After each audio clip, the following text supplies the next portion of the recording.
अस्सलाम वालेकुम। आज मैंने आपसे एक छोटी सी बात करनी है और आज की छोटी सी बात जो है वो हमारे ट्रेडिशन से, हमारी ज़िंदगी से है। I remember I went with my friend once to Liberty और एक दफ़ा मैं जमजमा पे गई कराची में, तो मैंने बड़े महंगे महंगे जूते देखे। मेरी फ्रेंड ने लिए आई थिंक 8,000 का एक जूता लिया उसने। तो मैंने कहा यार ये तुम इतने एक्सपेंसिव जूते क्यों ले रही हो? कहती है बिकॉज ये बड़े अच्छे होते हैं, इनका स्टाइल बड़ा अच्छा होता है, दे आर सो इन। मैंने कहा listen, a time will come when I will tell people कि हर महंगी चीज़ अच्छी नहीं होती।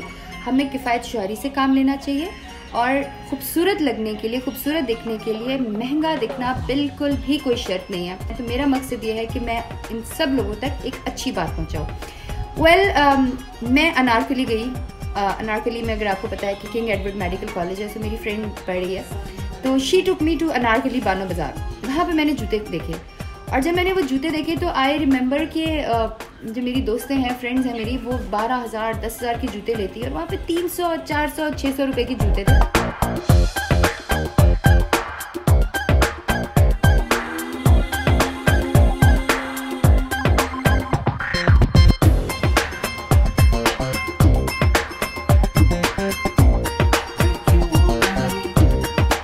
मैंने वहाँ से 4 पेयर्स ऑफ शूज़ खरीदे और मैंने ये सोचा कि मैं आप सबको बताऊंगी कि जब हम इतनी अच्छी मेड इन पाकिस्तान चीज़ खरीद सकते हैं।